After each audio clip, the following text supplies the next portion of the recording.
마태복음 3장 1절에서 4절까지입니다.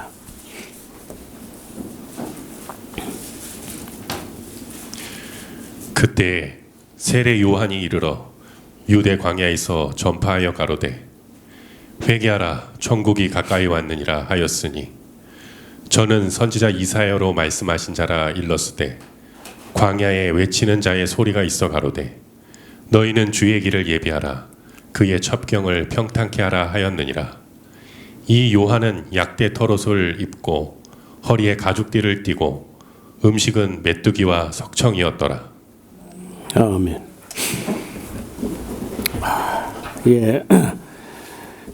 또 다른 한 국면을 맞이하는데 세례 요한이 등장합니다.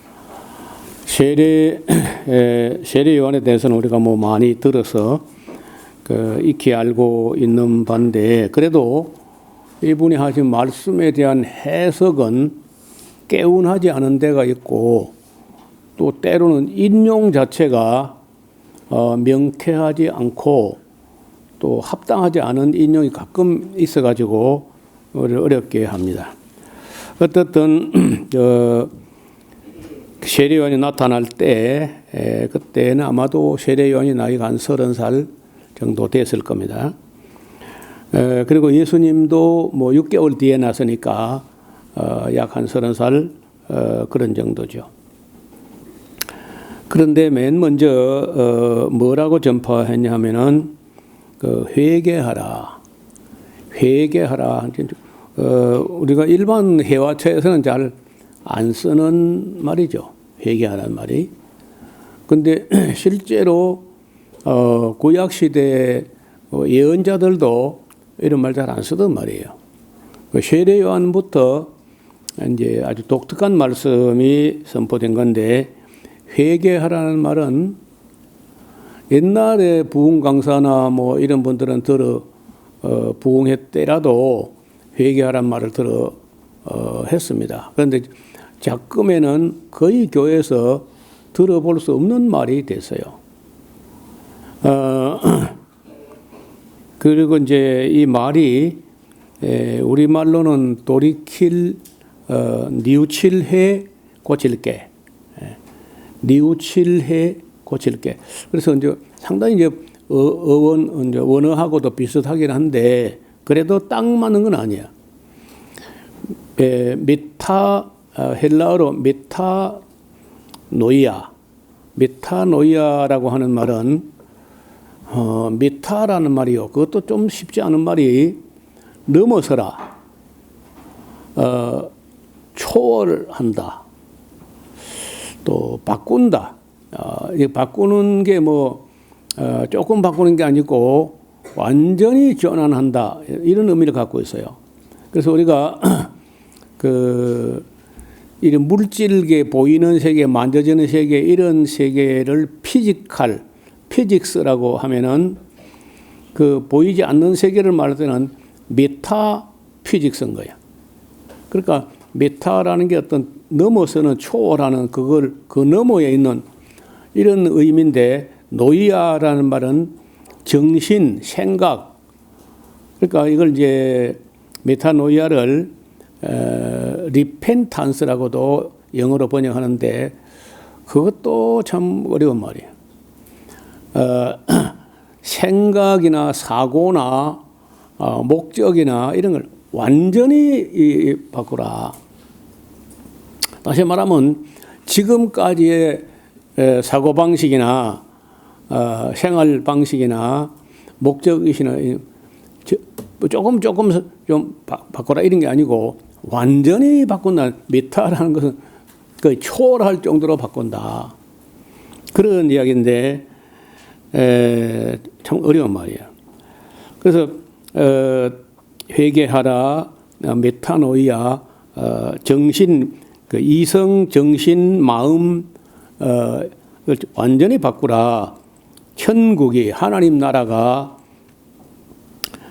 이 누가는 하나님의 나라라고 하고 마태는 하늘나라라고 해요. Kingdom of Heaven이에요. 그래서 마태는 하늘나라가 가까이 왔다. 그 하늘나라가 무슨 뭐 땅덩어리 내려온 것도 아니고 그 뭐가 하늘나라냐면요. 예수님이 하늘나라인 거예요. 예수님 안에 천국이 있는 거죠. 그래서 예수님 오시기 전에 나타나서 예수님의 선구자, 앞서서 달려가서 외치는 자, 천국이 가까웠느니라 하였으니 이는 선지자 이사야로 하신 말씀에 광야에 외치는 자의 소리가 있어 가로되 너희는 주의 길을 예비하라 그의 첩경을 평탄케 하라 하였느니라. 이것도 이제 마태가 인용을 하는데 이게 정말 그 말씀하고 딱 맞느냐? 또 그것도 그렇지 않다는 거예요. 제가 볼 때는 그 이사야서 40장 3절에 나오는 말인데 이사야 그 보통 뭐 우리가 말하는 제2 이사야가 그 말할 때는 바벨론에서 70년 복역의 때가 끝났고 이제 광야 길을 평탄케 하라는 것은 그 바벨론에서 포로생을 하던 그 유대인들이 광야를 통해 가지고 시온으로 예루살렘으로 돌아가는 길을 평탄케 해가지고 그거 뭐 걸려 넘어지면 돌 같은 걸 없애라 이런 뜻으로 하는데 또 낮은 산은 메워지고 높은 산은 깎아지고 그래서 평탄케 하라. 여러분이 이 자유라는 것을 무한대로 공급하게 되면은요 평탄케 안 돼요. 항상 가난한 자는 너무 가난해서 깊은 꼴짜기 돼버리고 부자는 힘을 가지고 너무 부자가 돼가지고 억만장자가 돼버리고 근데 하나님은 그렇게 된 거 원치 않는 거예요. 하나님은 좀 부자를 좀 깎아가지고 낮에 날 미워가지고 평탄케 되기를 원하는 거예요. 근데 지금까지 기독교는 그런 생각을 안 했어요. 잘. 여러분 지금 미국에서는 돈이 없는 사람들은 길바닥 나앉고 의료보험도 안 되고 이제 죽을 판이 되고 돈이 많은 사람들은 그 어마어마한 돈을 갖고 있으면요 이게 관리도 안 되고 해가지고 다른 돈으로 바꿔 금으로 바꾸든지 아니면 스테이블 코인을 바꾸든지 비트코인을 바꾸든지 그렇게 하는데 지금 새로 나온 거는요 아무나 어제 보니까 아무나 못 사게 해놨어요. 그리고 억만장자 미국에 막 억만장자 이런 사람들만 살 수 있는 제가 미국 국채에 갖고 있는 사람만 사게 하고 뭐 이런 식으로 해가지고 부자는 부자라도 표도 안 나게 만들어주고 가난한 사람들은 거지같이 해가지고 맨날 질질 짜게 뭐 살아가도 못하게 이렇게 만드는데 이게 이제 세상 막장까지 간 거란 말이에요. 이게. 그래서 여기 이사야가 한 말하고는 좀 다른 말인 거라. 지금 이 세례요한이 하는 말은 바벨론에서 누가 돌아온다 그런 얘기가 아닌 거예요. 그 이미 다 이사야 때 이루어졌고 지금 현재는 광야 외치는 자의 소리는 회개하라고 하는 건데 뭐 원리로 보면 비슷해요.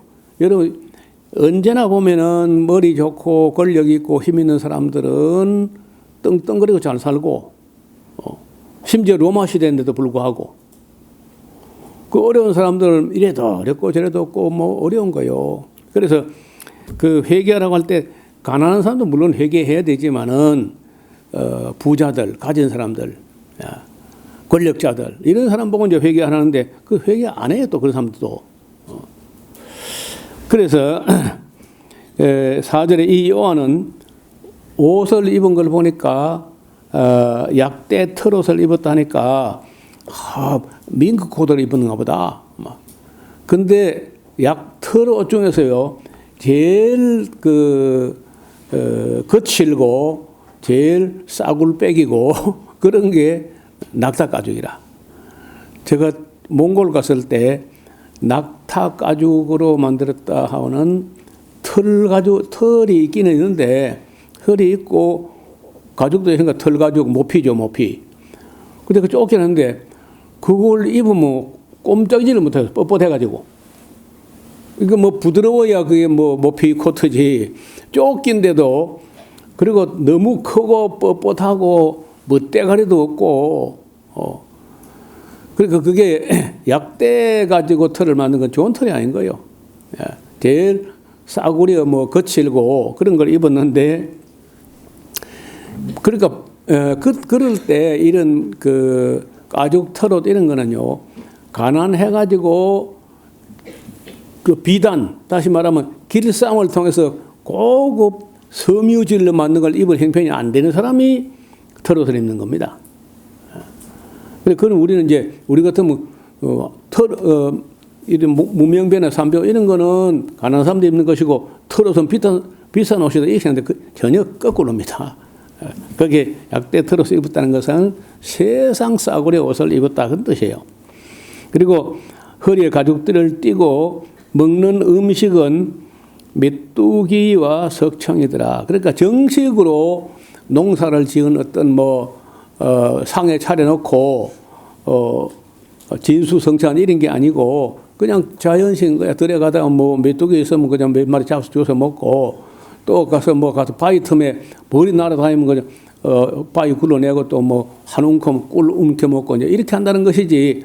메뚜기도 고급이고 꿀도 고급이고 그것도 석청이래 또 해가지고 털어서 모피코트 입었다 이리 착각해서 전혀 그런 거 아닙니다. 그러니까 그 시대 문화가 어떤 문화인지 알아야 이제 이런 오해가 없는 거예요. 그리고 그때의 예루살렘과 온유다와 요단강 사방에서 그에게 나와서 자기들의 죄를 자복하고 요단 강가에서 그에게 세례를 받았다. 이게 정상적인 거예요. 사람들이 자신의 죄를 자복하고 죄를 자복한다고 할 때 자기 지은 죄를 하나하나 다 적어와가지고 이걸 다 자복한다 이런 거는 이렇게는 못하고 그 사람이 그렇게 많이 물려오는데 누가 그거 다 들어줄 수가 누가 있어요. 그래서 자기가 죄인 되었다는 철저한 인식과 함께 그 세례 받으러 왔다는 것 자체가 나는 씻음을 받아야 될 정도로 죄와 욕심에 오염된 사람이다 하는 걸 자복한 것이지 자기가 지은 죄를 다 적어와가지고 이렇게 한 건 아닐 거예요. 자복하고 그 자복만 하고 끝나는 게 아니고 다음부터 그 죄를 안 짓겠다고 세례를 받는 거거든요. 그래서 요단강가에서 그에게 세례를 받더니 그 요단강도 갈릴리 바다 바로 밑에는 물이 맑아요. 그런데 실제로 세례요한이 세례 주던 곳은 갈릴리 호수에서 맨 나중에 사해바다 바로 위에까지. 그러니까 여리고 근방에서 멀지 않은 곳인데 베다니라는 곳이라. 베다니가 어떤 동네냐면요.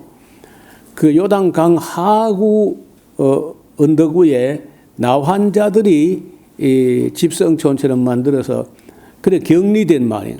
그 베다니가 두 개가 있는데 하나는 예루살렘 감람산 바로 너머에 베다니가 있어요. 거기는 이제 보면 뻔하게 나병 환자, 성병 환자, 악성 피부병 환자 해가지고 접촉하면 안 되는 사람들, 공동체에 들어오지 못한 사람들이 벳아니 슬픔의 집에 산다 해가지고 베다니고 지금 이 요단 강가에 이 격리된 마을도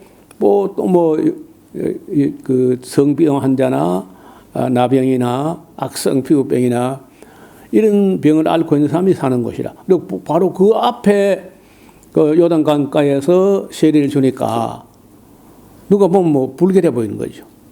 그러니까 교만하거나 부자거나 이런 사람은 그거 안 오죠. 그 더러운 곳에 가서 나보고 세례 받으라고 하고 안 올 거라. 근데 누가 올 수 있느냐? 겸손한 사람만 올 수 있어요. 세례요한의 말씀을 듣고 자기 삶이 잘못됐다 하고 회개하는 겸손한 사람만 올 수 있을 거라. 그런데 실제로 보면요, 그 외에 이제 가난하고 죄 많고 이런 사람들 말고 요한이 보니까 많은 바리새인과 사두개인이 세례 베푸는데 오는 거야. 이거는 세례 받으러 온 것 같지가 않아요. 내가 볼 때는 세례 받으러 온 게 아니고 뭐 어떤 놈이 어떠냐 뭐야 해가지고 이제 왔던 모양인데 그런 사람들이 오는 것을 보고 이르되 그 세례 요한이 그 바리새인들 서기관들 뭐 율법학자 사두개인들 오는데 독사의 자식들아 누가 너희를 가르쳐 임박한 진노를 피하라 하더냐. 그러므로 회개에 합당한 열매를 맺고 속으로 아브라함이 우리 조상인데 우리가 정통인데 그런 소리 하지 말라는 거예요. 내가 너에게 이르노니 하나님이 능히 이 돌들로도 아브라함 자손 되게 하시리라. 그냥 뭐 독한 말을 한 것이고 거의 욕설에 가까운 말을 한 거예요. 어느 날 누가 뭐 잘 나가는 사람들 부자들 공직자 이런 사람들 오는데 어느 목사가 이 독사 자식들 해봐. 그 세례 바뀌었어요 그 사람들이.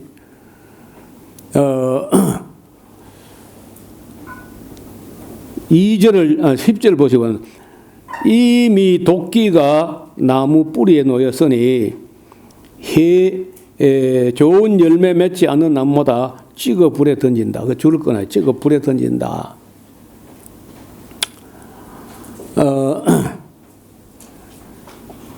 나무를 심는 것은요, 뭐 열매를 보자는 것인데 합당한 열매를 안 맺는다. 그럼 그 나무 찍어 불에 던지는 거죠.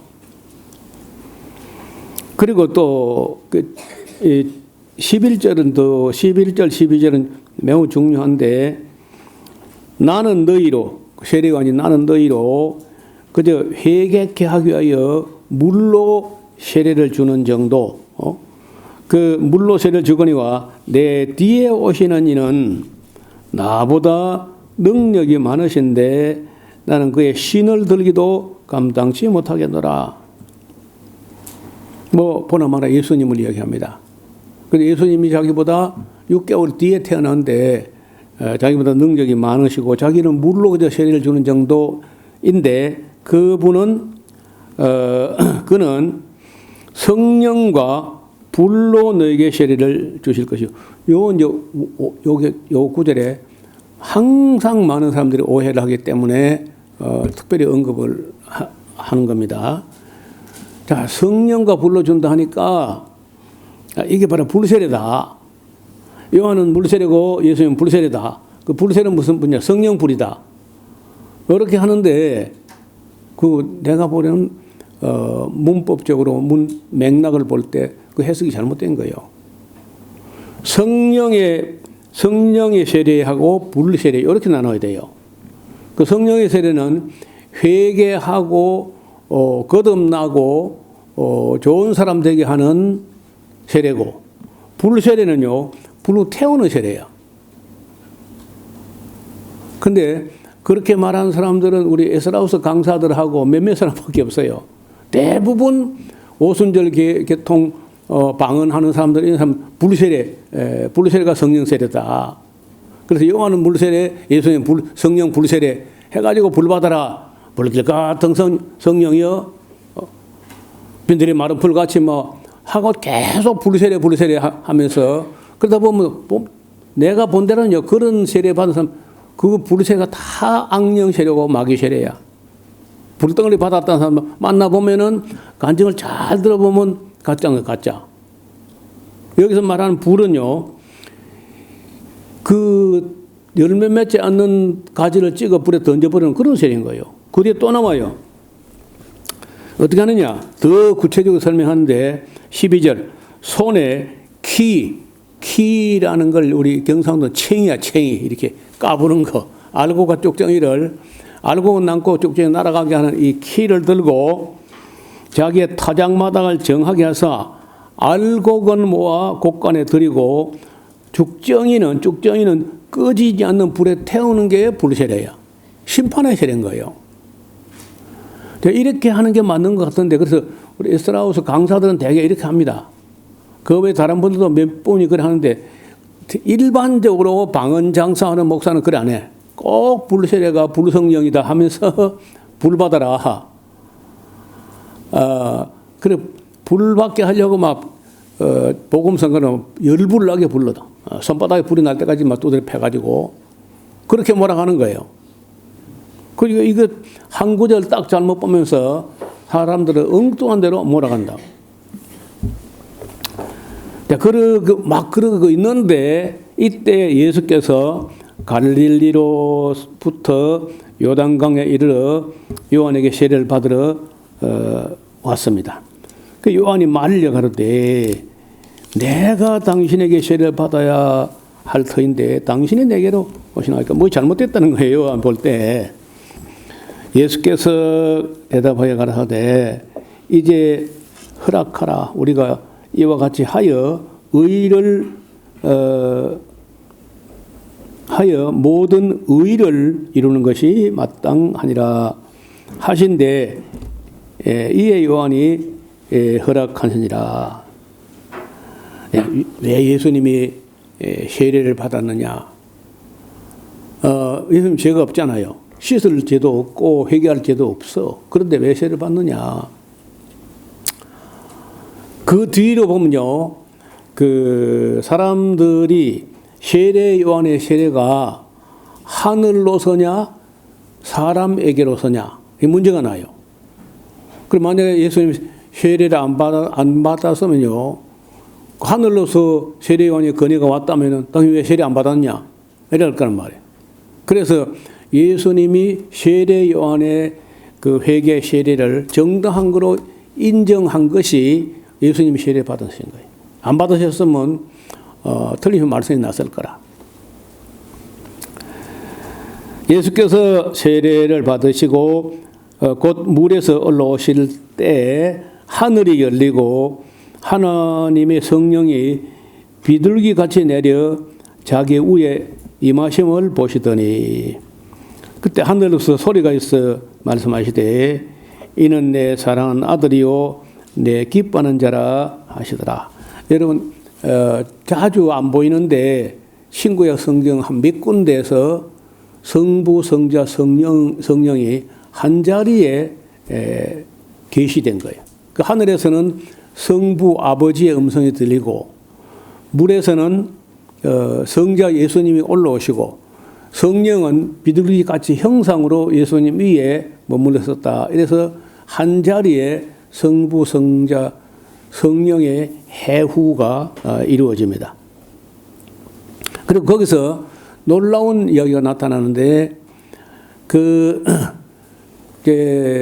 왕이 나라를 다스리다가 나이가 많아서 그 세자 혹은 황태자에게 위를 넘겨줄 때 여러 왕자들이 있는데 그 중에서 누가 호명되는가 이제 초미에 관심을 기울이고 있는 거예요. 그러면 이제 왕이 연세 많아가지고 그 숨을 몰아쉬면서 솔로몬 이리 와라 내 손에 입 맞추라. 그래 이제 솔로몬이 19명의 다윗의 아들 중에 솔로몬이 와서 이제 다윗 왕에 이렇게 다윗 왕의 손에 입을 맞추면은 그때 다윗이 하는 말이 보라 여러 왕자들 보고 이는 내 사랑하는 자요 내가 기뻐하는 자라. 그렇게 하면은요 다른 모든 다른 솔로몬보다 나이가 적고 많고 따지지 않고 다 그 솔로몬의 손에 가서 입 맞춰야 돼요. 그 손으로 우리를 다스려 주옵시고 당신의 손 아래 우리가 있나이다 하고 무릎을 꿇고 솔로몬의 손에 입 맞추는 거야. 만약에 그 솔로몬의 손에 입 맞추지 아니하면요 반역으로 가냐 돼요. 밖에 아무도 없느냐 하면 누가 와요. 그럼 하면 끝나는 거예요. 그래 이게 왕의 권위가 인준되는 그런 절차에 해당하는 그런 말씀이 내 사랑하는 아들이요 내 기뻐하는 자라. 그러니까 세상에 천하 만민이 있는데 그중에 그 누구도 아니고 예수님이 하나님의 사랑하는 아들이요 하나님의 기뻐한 자라. 그러니까 이제 그리스도 기름 부음을 받은 자 또 유대인의 왕 예언자, 선지자, 제사장으로 기름 부음 받은 증거가 여기서 이제 확정되는 거거든. 그러니까 이게 굉장히 중요한 대목인 거예요. 우리는 그저 모를 때는 예사로 넘기지만은 실제로는 이건 이제 마태가 이건 아주 큰 황금으로 새겼으면 될 만한 그런 중요한 대목인 거예요. 자, 그래서 우리는 이 3장에서 오해하지 말 것은 성령과 불로 세례를 준다 할 때 그것이 불성령 이런 게 아니고 성령 세례는 믿게 하는 회개의 세례고 불세례란 것은 심판의 세례다. 알고 모아 곳간에 드리고 쭉정이를 거지지 않는 불에 던지는 그리고 열매 맺지 않는 나무마다 불에 던지는 그런 세례인 거예요. 이 3장에 그 불 이야기가 3번이 나오는데 그걸 다 연결하게 되면은 불세례라는 것은 심판의 세례다 하는 것을 잊지 마시기를 바랍니다. 그래서 우리가 한 장 한 장에서 이제 잘못 배운 게 많아요. 제가 시골 교회에서 뭐 자라서 견문도 없고 뭐 바깥에 뭐 들어볼 기회도 없고 이제 또 저는 전도사로 77년도 7월 10일에 사천군 정동면 소곡리에 교회를 하다가 26년 동안 하다가 안 돼서 문을 닫아버린 그런 곳에 재개척을 가서 그걸 맡아버리니까 또 딴 교회 가서 들어볼 기회가 없어요. 그러니까 다른 목회자, 다른 설교자 설교를 들으면서 크고 할 시간도 없고 최창학 전도사님 밑에 한 1년 들은 거 그게 다야. 1년 정도 듣고 성경학교 가가지고 성경학교 가서 이제 가끔 뭐 다른 교회 가서 수요일에 설교 들어본다든지 신학교 다닐 때 부산 시내에 있는 교회 몇 교 가보는 그런 정도지 뭐 체계적으로 많은 설교를 들어보거나 그리 안 했고 그때는 또 그 극동방송이나 아사야방송 이런 게 산청에는 아예 안 들렸기 때문에 전혀 다른 분의 설교를 못 들었어요. 근데 가끔 이제 부흥 강사가 오거나 하면은 뭐 가서 참여하다 보면 맨 이 엉터리 설교하는 거, 불 받아라 뭐 이런 그런 걸 들으면서 뭐 그런 줄 알았죠 한참 동안. 그러다가 조금씩 좀 이제 성경 보는 눈이 조금 열리고 헬라어를 좀 보고 앞뒤 문맥을 보고 또 성경 강좌를 하고 대화 설교를 하고 하는 중에 내가 배운 게 잘못 배웠다. 그러니까 한두 가지가 아닌 거예요. 너무 많아. 그래서 찬송가 중에서도요. 제가 잘 안 부른 찬송이 있어요. 예를 들어서 그 면류관을 들여서 만주해 그것도 이제 우리 안 하잖아요. 면류관 들어서 주 앞에 바치자 그것도 제가 안 하고 그 안 맞는 말이거든 그다. 그리고 어떤 건 또 조금 고쳐서 불러야 될 부분도 있고 그래 합니다. 그래서 3장에서는 요 딱 두 가지 이 세례를 줄 때 하여튼 뭐 유다와 저 사마리아 갈릴리까지 다 퍼졌으니까 그때 뭐 방송이나 신문이 있는 때도 아니고 인터넷이 있는 것도 아니고 그런데 어떻게 소문이 퍼져나가 가지고 그 갈릴리 지역까지 갈릴리 나사렛 예수님까지 온 걸 보면요 막 많은 사람이 온 거야.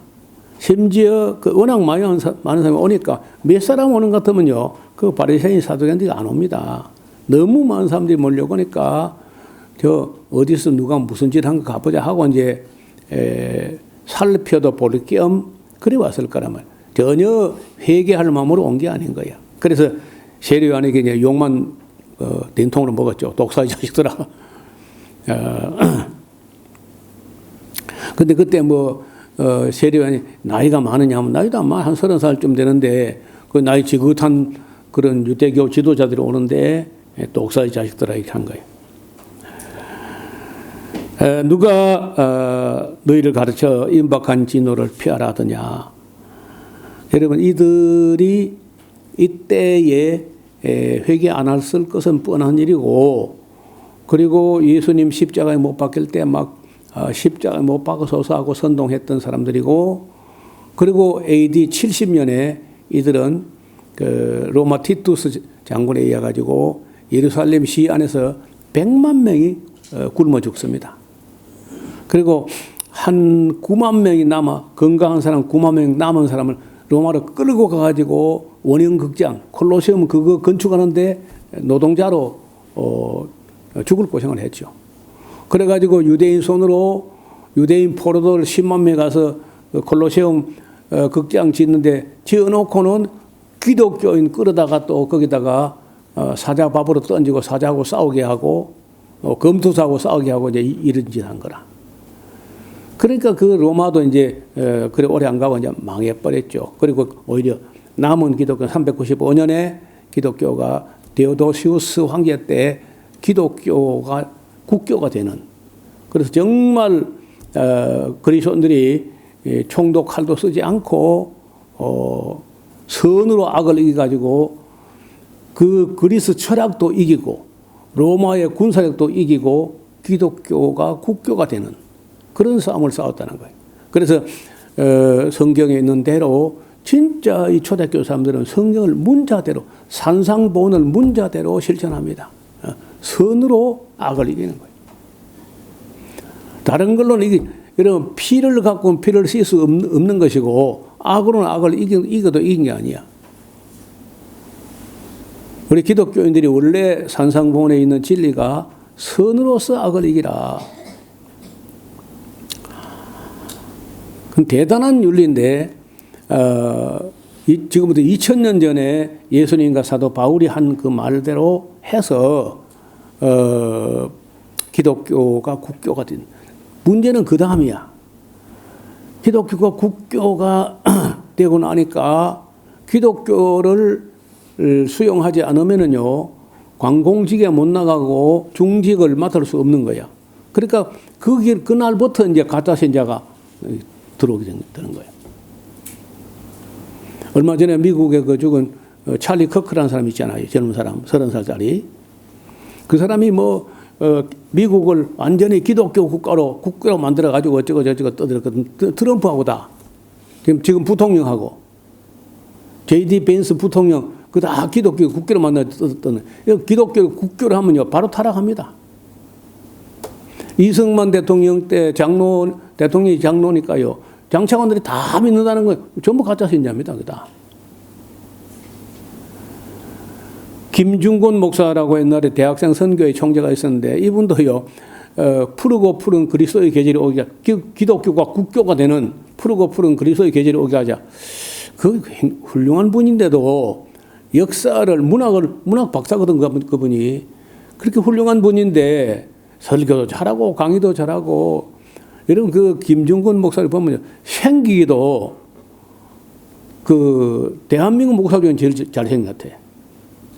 내가 처음으로 그 CCC 채플 정동 채플에 그 세미나 때 올라가 가지고 그 정문에서 얼굴을 쳐다보고 악수를 하는데 우리나라 영화 배우고 뭐 누구도 그만큼 잘생긴 사람 없어요.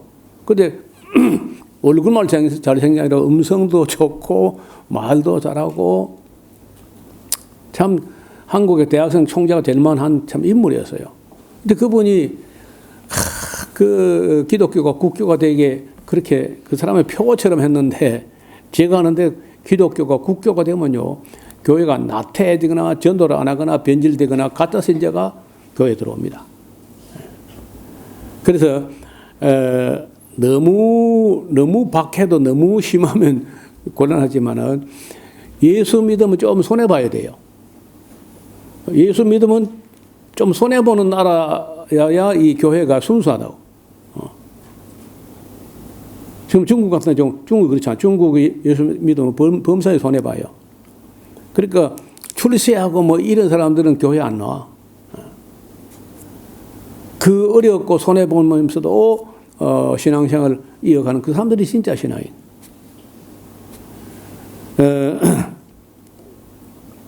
그래서 이 마태복음하고 이제 뭐 계시록까지 그렇지만은 특히 우리가 산상보훈이며 바울 사도의 기독교 윤리 이런 거는 잘 배워서 할 수 있는 한 최선을 다해서 그대로 하는 게 좋습니다. 그래야 후환이 없어요. 자꾸 뭐 요령 피우고 깨를 부리고 위장하고 위선하고 이래 하면요, 나중에 이게 큰 죄는 회개가 되는데 자잘한 죄는 회개가 안 돼요. 자기가 뭘 잘못했는지 몰라. 그래서 산상보는 배우는 동안에 그 윤리와 진리의 말씀에 우리 스스로를 잘 비춰볼 수 있기를 주님의 이름으로 축원합니다. 하나님 아버지, 오늘 광야에서 외치는 세례 요한의 말씀을 들었습니다. 그리고 그 세례 요한이 세례를 베푸는데 예수님께서 가서 죄가 없으시지만은 다른 사람들을 생각해서 거기 겸손히 세례 받으시고 올라올 때 하나님의 음성이 내 사랑하는 아들이요 내 기뻐하는 자라 하시는 말씀을 들었습니다. 아버지 하나님, 이 세상 관원들이 정말 지혜가 있어서 하나님께서 세우신 만왕의 왕 만주의 주 되신 예수님 말씀에 귀를 기울이고 또 큰 나라 작은 나라 가난한 자 부자 할 것 없이 모두가 하나님 말씀을 잘 배워서 이를 실천함으로 이 땅에 참 평화가 임하게 하옵소서.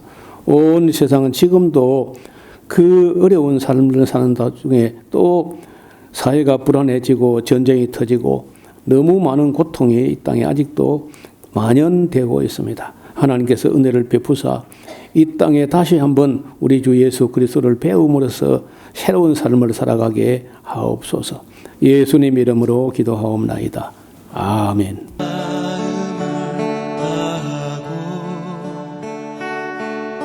성품을 다하고 힘을 다하여서 여호와를 사랑하라. 내게 준 계명을 마음에 새기고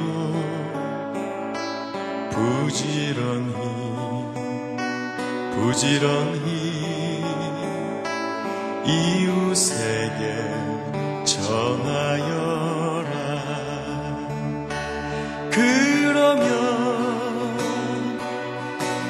내가 짓지 않은 큰 집을 주리라. 내가 심지 않은 과실을 먹게 하리라.